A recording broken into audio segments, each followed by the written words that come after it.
поэтому власть в данном случае сделала два правильных шага. Началась проверка в отношении самого Сыймыка Джапыкеева и началась проверка в отношении Кубанычбека Джумалиева. Теперь вот этот процесс должен идти в правовом русле, и мы в конце должны увидеть результат, потому что общество требует этого. В высказываниях Сыймыка, если будет что-то, это совсем другой вопрос. Но то, что было поднято в отношении Джумалиева, тоже должно пройти соответствующую проверку.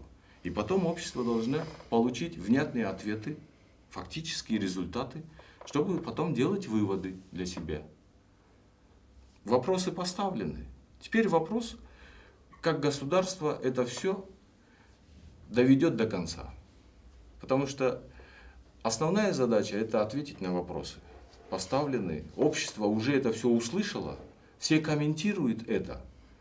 Теперь уже все зависит от гражданской профессиональной позиции наших сотрудников правопорядка.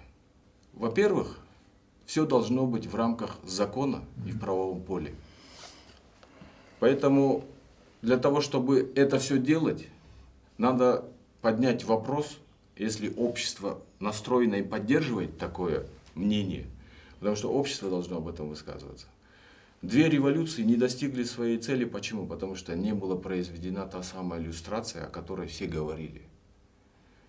На сегодняшний день непонятно, куда делось имущество Акаева, в чьих карманах сегодняшнее имущество Бакиевых.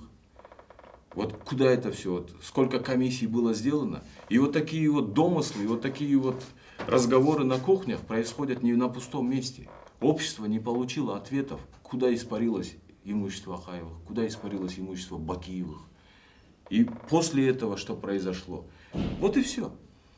Вот из-за того, что в то время не были даны ответы на вот эти вопросы основные, вот до сегодняшнего дня мы видим отголоски вот этой всей истории, которая не окончена. Надеемся, что вот сейчас с историей, которую мы все обсуждаем, будет поднята все-таки обратно та самая комиссия, которая работала по имуществу Акаева.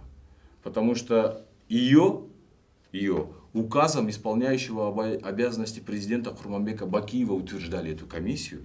И вот сейчас вот эта комиссия, а там конкретные фамилии были, конкретные люди были, вот они пускай выйдут и обществу расскажут, какое имущество они нашли Акаева, куда они его в конце концов дели, в доход государства оно ушло. После дохода государства, каким образом были проведены тендеры, конкурсы, вообще куда она дальше легализовывалась. Вот этот весь процесс, люди ждут только вот эти вопросы. Никто же не говорит, всю страну надо. Вопрос идет по имуществу Акаева, все. Если Джумалиев к имуществу Акаева не имел никакого отношения, вопросов нету. К имуществу Бакиева кто имел? То есть вот это, потому что все же говорят, а как так?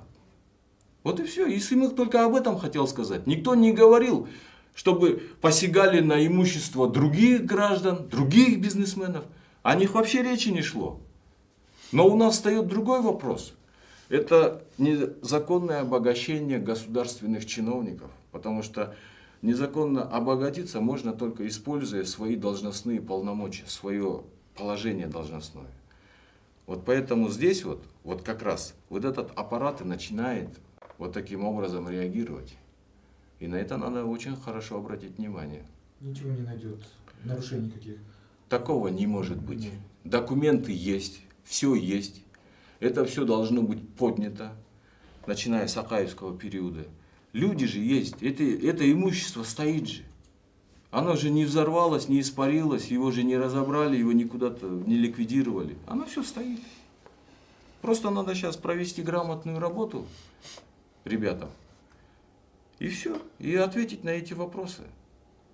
И тогда и общество получит ответы на те, которые мы в течение 15-20 лет уже не можем получить ответов. Мы должны раз и навсегда поставить точку в отношении Акаевых, в отношении Бакиевых.